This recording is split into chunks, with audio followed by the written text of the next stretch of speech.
আন পৰিস্থিতি বহুত বেয়া আর আমি যেটা একটা ভূষম্যমূলক কাম দেখিছো দুঃখ লাগিছে যে উজনি অসমত চৰকাৰে সব মিনিষ্টাৰ সকল পাঠাই দিছে এমএলএ সকল পাঠাই দিছে আমাৰ ইয়াত ধুবুৰী ডিস্ট্ৰিক্টৰ ইনচাৰ্জ মিনিষ্টাৰো অহা নাই কাক কোনো দায়িত্ব দিয়া নাই মানুহ বহুত হাহাকাৰ কৰি আছে মানুহে যিমান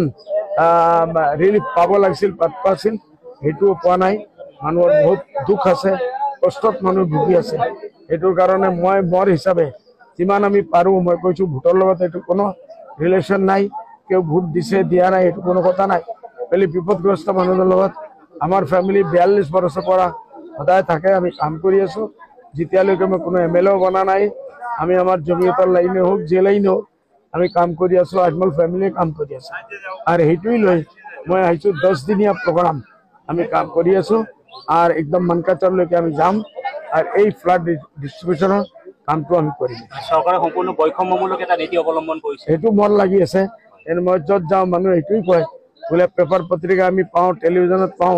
सब जगह 3 दिनिया प्रोग्राम दिसे सरकारे पहले हमारे यहाँ कोनो मानु दिया नहीं इंचार्ज मिनिस्टर को फोटो नहीं বিগত বৰ্ষতকে এবাৰ বানত দৈনিক মৃতকৰ সংখ্যা যথেষ্ট বৃদ্ধি হৈছে 75 ৰ ওপৰত হৈছে বহুত বেছি হৈছে মই ইতিমধ্যে আপোনালোকে দেখিছে প্ৰাইম মিনিষ্টাৰক লেটাৰ লিখিছো ৰাহুল গান্ধীক লেটাৰ লিখিছো আমি আমাৰ কি নাম চিফ মিনিষ্টাৰক লেটাৰ লিখিছো মই হাজাৰ পৰা আহি দ্বিতীয় দিন মই অসমত আহিল আমি সিএমৰ লগে ভেট কৰি মেমোৰেন্ডাম দিছো এই সব দাবী দিব মই দিছো আৰ মোৰ আশা আছে যিসকলে এইটোৰ ওপৰত ধ্যান দিব আজি আপুনি যিডোখৰ ঠাইত আছে আপোনাৰ প্ৰাক্তন এটা দলৰ যুৱ মৰ্চাৰ জিলা সাধাৰণ সম্পাদক আছিল লুকাইছে একদম কম বয়সী ল'ৰাটো মালিক গা ধুবলৈ নামি তাৰ মৃত্যু হৈ গ'ল সেইটোৰ কাৰণে তাৰ ফ্যামিলিৰ খবৰ লোৱাৰ কাৰণে মই ইয়াত আহিছো আৰ নিশ্চয় সকলে ভাল পাব শান্তি পাব আমি তাৰ একো কৰিব নোৱাৰো ল'ৰাটোক আমি লৰাই আনিব নোৱাৰো বহুত এক্টিভ ল'ৰা আছিল সেইটোৰ কাৰণে তাৰ আত্মাৰ শান্তিৰ কাৰণে আমি দোয়া কৰিছো আখেৰ তাত জান্নাতুল ফিৰদাউস আল্লাহ সেই দোয়া বৰ্তমানৰ সাংসদ গৰাকীৰ ভূমিকা আপুনি কেনেকুৱা দেখিছে সেইটো মনক আমাৰ আমি ইয়াত পলিটিক্সৰ কাৰণে আহা নাই নহলে ক'ব বোলে ভাই আমি পলিটিক্স কৰি আছো আচ্ছা জিলা প্ৰশাসন গোৱালপাৰা প্ৰশাসন কি কৰিব মানে বানত যথেষ্ট কষ্ট পাইছে কোনো ধৰণৰ সাহায্য অহা নাই বা জিলা পৰিষদ আপোনালোকৰ মাধ্যমে জিলা পৰিষদক মই আমাৰ প্ৰশাসনক আমি ৰিকুৱেষ্ট কৰিম আপোনালোকে আহক ময়দানত নামক আৰ মানুহক যিমান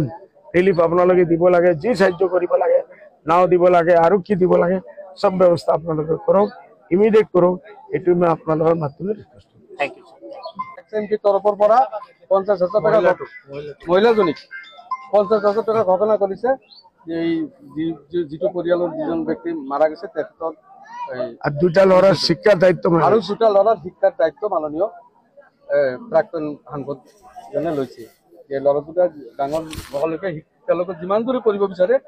মই তেওঁলোকৰ শিক্ষাৰ দায়িত্ব মই লৈছো আজমল ফ্যামিলি ল'ব